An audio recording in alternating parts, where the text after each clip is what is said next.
আজ বুধবার ৮ই মাঘ ২০২৫ সালের ২২শে জানুয়ারি। মীন রাশি, মীন লগ্ন, পাইসেস সাইনের জাতক জাতিকাদের আজকের দিনটি কিন্তু এক প্রকার বেশ কাটতে চলেছে।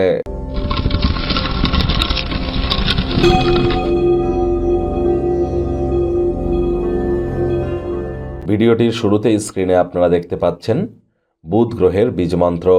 ওম ব্রাং ব্রিং ব্রং সব বুধায় নমঃ। বিদ্যা, বুদ্ধি, বিজনেস, কমিউনিকেশনের কারক তত্ত্ব বুধের হাতে, এই গ্রহদের যুবরাজ বুধ। তাহলে আপনার কমিউনিকেশন স্কিল, আপনার ব্রেনকে যদি শার্প করতে চান, যোগাযোগ করার ক্ষমতাকে, এবং বিজনেসম্যান যারা আছেন বিজনেসকে উন্নত করবার জন্য আপনারা অবশ্যই, এবং শিক্ষার্থী বিদ্যার্থীরাও বুধের বীজমন্ত্র খুব জপ করুন। সবুজ রঙের ড্রেস পরিধান করুন, সবুজ এলাচ খান, সবুজ শাকসবজি আপনারা আজ খেতে পারেন, বা হিজড়া যারা আছে তাদেরকে সবুজ রঙের কোনো জিনিস ডোনেট করতে পারেন। আপনারা পকেটে 5টা ছোট সবুজ এলাচ রাখতে পারেন। গণেশজির নাম জপ ধ্যান আরাধনা করুন। কোনো কিছু না পারলেও বলুন ওম গাং গণেশায় নমঃ। একটা না 144 বছর পর অত্যন্ত বিরলতম মহাকুম্ভ আমরা পরিলক্ষিত করছি। আসছে 28শে জানুয়ারি এবং 29শে জানুয়ারি অত্যন্ত শুভ সময়। 28শে জানুয়ারি রটন্তী কালী পুজো, 29শে জানুয়ারি মৌনী অমাবস্যা।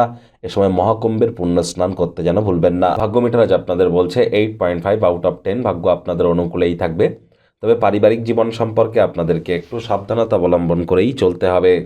কায়িক পরিশ্রম হলেও শরীর মনে সতেজতা এবং তরতাজাই আপনারা অনুভব করবেন। দীর্ঘদিনের পুরনো রোগশোক, অসুস্থতা থেকে আজ মুক্তি পাওয়ার দিন, পরিত্রাণ পাওয়ার দিন।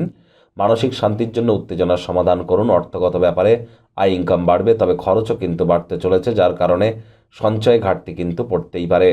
চাকরিজীবী যারা আছেন তাদের অফিসের পরিবেশ এক প্রকার বেশ। বস কলিগদের সাথে ভাব ভালোবাসা বাড়বে, কর্মে গতি অনুভব করবেন। নিজের মেধা, দক্ষতা, ট্যালেন্টের দৌলতে প্রশংসার পাত্রপাত্রীও আপনারা হতেই পারেন। রাজনীতিবিদ যারা আছেন জনসংযোগ বৃদ্ধি করুন, সমাজে পপুলারিটিও ইনক্রিজ করবে। শিক্ষার্থী বিদ্যার্থীরা যে কোনো প্রকার পরীক্ষা প্রতিযোগিতায় সফলতা অর্জন করবেন। উচ্চশিক্ষার জন্য যারা বিদেশ যাত্রার কথা ভাবছিলেন, ভাগ্যদেবীও আপনাদের পক্ষেই আছেন। সন্তান সন্ততি থেকে থাকলে তারাও তাদের কৃতিত্বের দ্বারা আপনাদেরকে গর্বিত অনুভব করাবে। প্রেমিক প্রেমিকা, স্বামী স্ত্রী উভয়ের ক্ষেত্রেই বলবো দিনটিকে যতটা সম্ভব রোম্যান্টিক করে তোলা যায় সেই প্রচেষ্টাই আপনাদের করা উচিত। অবিবাহিতদের বিবাহের যোগ পরিলক্ষিত হচ্ছে। যারা প্রেমে পড়েননি তাদের জীবনে স্বপ্নের নারী বা পুরুষের আগমন আজ কিন্তু হতেই পারে। নতুন নতুন জিনিস জানা বা শেখার প্রবণতা লক্ষণীয় হবে। সময়ের সাথে চলা আপনার জন্য বেশ ভালো। এটিও বোঝা দরকার যে আপনার ফাঁকা সময়ে কাছের মানুষজনদেরকেও আপনাদেরকে একটু সময় দিতে হবে। পুরনো দিনের বন্ধুবান্ধব, কাছের মানুষজনদের প্রয়োজনে ফোন করে একবার খবর নিন। আজ আপনাদের উচিত কাছের মানুষটির সাথে ভালোবাসা ভাগ করে নেওয়া, ওজন বুঝে ভোজন গ্রহণ করা, এবং ডমিনেটিং নেচার কারোর উপরে যেন দেখাতে যাবেন না। কোনো প্রকার দীর্ঘস্থায়ী লগ্নি এড়িয়ে চলুন। সুখপ্রদ কোনো স্মৃতি আজ আপনারা পেতে পারেন, সেটিকে নিয়ে আঁকড়ে ধরে বাঁচার চেষ্টা করুন।